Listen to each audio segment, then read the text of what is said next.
स्वागत है आप सभी का नेक्स्ट जेन अल्फा मैथमेटिक्स में। This is your friend Rohit here. और अगर आप भी बच्चों जून 2026 की तैयारी कर रहे हो तो ये अकेला वीडियो आपका अटेम्प्ट सेव कर सकता है। तो वीडियो स्टार्ट से एंड तक पूरा देखना। कोई पढ़ाई की बात नहीं होगी, कौन से बुक्स बताने वाला वो इसकी भी बात नहीं करूंगा, स्ट्रेटेजी क्या है उसकी भी बात नहीं करेंगे। हम बात करेंगे सिर्फ मिस्टेक्स पे। ठीक है, तो शुरुआत करते सेशन की विदाउट फर्दर डू। सबसे पहला मिस्टेक पासिव स्टडी बच्चे करते हैं। पासिव स्टडी मतलब क्या होगा? सिर्फ लेक्चर देखते हैं, कंटेंट कंज्यूम करते हैं, बट एक्चुअली उसका आउटकम नहीं आता।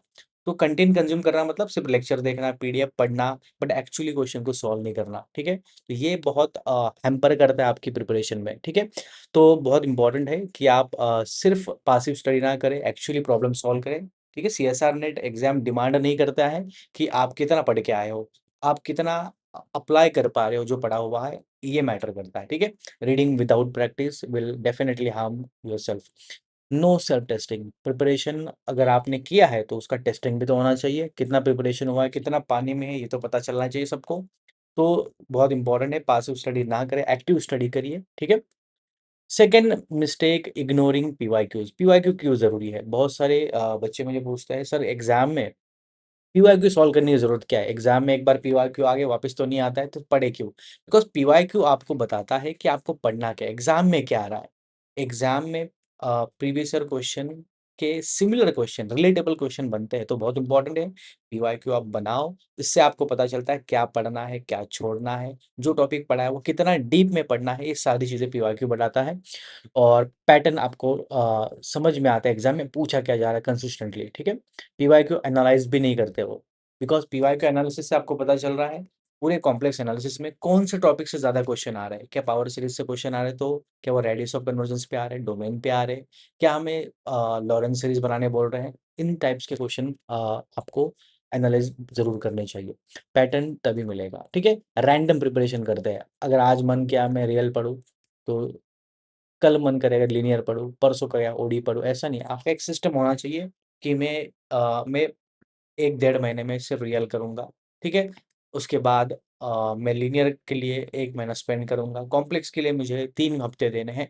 आपको एनालाइज़ करना चाहिए, जिसको ज़्यादा वेटेज है उसको ज़्यादा समय देना आना चाहिए। ठीक है, तो प्रीवियस ईयर क्वेश्चन को बिल्कुल आपको समय देना होगा। ठीक है, एक और बच्चे चीज़ें मिस्टेक करते हैं, जब वो प्रिपरेशन करते हैं, कंटेंट कंज़्यूम करते हैं, उसके बाद सीधा जंप करते हैं पीवाईक्यूज़ पे। एक बार आपने थ्योरी पढ़ लिया तो सीधा पीवाईक्यू पे जंप मत करिए। क्यों? बिकॉज़ आपको पहले ग्लांस में क्वेश्चन नहीं बनते। बच्चे पैनिक हो जाते हैं, सर क्वेश्चन तो नहीं बना, पूरा थ्योरी तो पढ़ लिया अच्छे से। ठीक है? अच्छे बच्चे की यही दिक्कत होती है कि वो थ्योरी में बहुत बढ़िया करते हैं, बेहतर करते हैं, बट जब जैसे ही पीवाईक्यू पे जंप करते हैं, तो वो स्ट्रगल करते हैं। तो इसके लिए ये गैप कैसे फ़िल करें? तो आपने थ्योरी पढ़ने के बाद क्या करना है, सबसे पहले असाइनमेंट बनाने हैं उस टॉपिक पे, यूनिट टेस्ट बनाने हैं उन टॉपिक्स पे, तब जाके आपको उन टॉपिक्स के इन डेप्थ नॉलेज आ जाएगा। ठीक है? उसके बाद पीवाईक्यू पे जाइए, उसके बाद मॉक जाइए, ये हमारा सीक्वेंस होना चाहिए। ठीक है? बहुत important. Mistake number 3, poor time management. ठीक है? जैसे कि मैंने बताया, आप अगर दिन में 10 घंटे भी मत दो, ठीक है? 4-5 घंटे ही दो, बट वो 4-5 घंटे प्लान होने ज़रूरी है। आपका हर एक मिनट जो है, उन 5 घंटों का प्लान होना चाहिए। मैं 5 घंटों में 2 घंटे थियरी प्रिपरेशन को दूँगा, 1 घंटा मैं रिवीजन को दूँगा, 1 घंटा प्रैक्टिस को दूँगा। इस तरीके से आपको 4-5 घंटे प्लान करने हैं, ताकि क्या होगा, कोई भी टाइम आपका वेस्ट ना जाए। और प्रिपरेशन करते समय मेक श्योर सोशल मीडिया आपका डिसेबल हो। डीएनडी मोड आपके फ़ोन में होता है सबके, तो वो ऑन करके प्रिपरेशन पे बैठिए, तो इफ़ेक्टिव प्रिपरेशन हो पाएगा।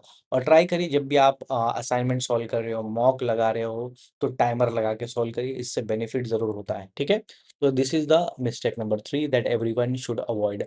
बैड टाइम एलोकेशन, आपको पता ही नहीं होता रियल को कितना टाइम देना चाहिए, कॉम्प्लेक्स को कितना टाइम देना चाहिए, ये सब एलोकेशन आपको वेटेज के ठीक है, अकॉर्डिंग देना होता है।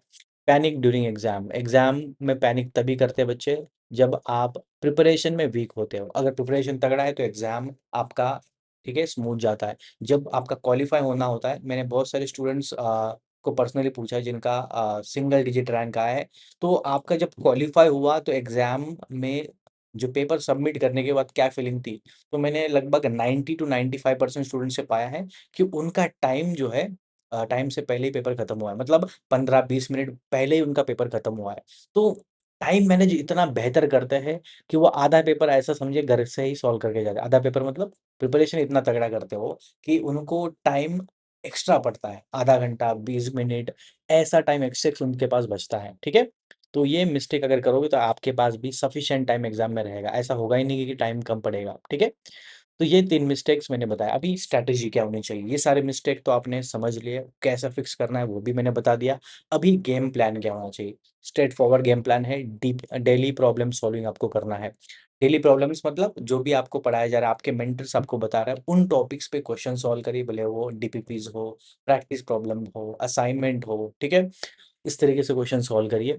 और अभी हमारे चैनल पे भी रोज़ एक क्वेश्चंस आता है, ठीक है? कैन यू सॉल्व दिस करके सीरीज़ आया है, जिसका आंसर हम बताते हैं हमारे कम्युनिटीज़ में, तो आप उनको भी सॉल्व कर सकते हो। वीकली मॉक टेस्ट आपको देना चाहिए, पीवाईक्यू बेस्ड रिवीजन होना चाहिए। पीवाईक्यू में क्या-क्या पूछा जा रहा है, उनके बेसिस पे रिवीजन होना चाहिए। उसके बाद है परफॉर्मेंस एनालिसिस, ये बहुत इंपॉर्टेंट है। मॉक तो आपने दे दिया, स्कोर आपका ठीक-ठाक भी आ गया, बट एनालाइज़ नहीं करते। जब तक एनालाइज़ नहीं करोगे, कैसे पता चलेगा आपका कमियाँ क्या-क्या हैं, उनको इम्प्रूव कैसे करना है, बहुत इंपॉर्टेंट है। कमियों पे काम करना, इनको इम्प्रूव करना, ठीक है? तो ये कुछ 4 ठीक है गेम प्लान मैंने आपको बताया, उनको ज़रूर इम्प्लीमेंट करना। वीडियो कैसा लगा आप सभी मुझे कमेंट में बता दीजिए, ताकि ऐसे ही कंटेंट आप सभी के लिए हम बनाते रहें, ठीक है? Thank you so much for joining. आप सभी के लिए एक सरप्राइज़ है, आप गेस कर सकते हैं ये सरप्राइज़ क्या है? सीएसआर नेट के धुरंधर कॉम्प्लेक्स एनालिसिस, इससे क्या पता चल रहा है? Do let me know in the comment box and thank you so much for joining. Share करिए अपने सभी मित्रों के साथ भी जो आने वाले जून 26 की तैयारी कर रहे हैं। Thank you so much for joining.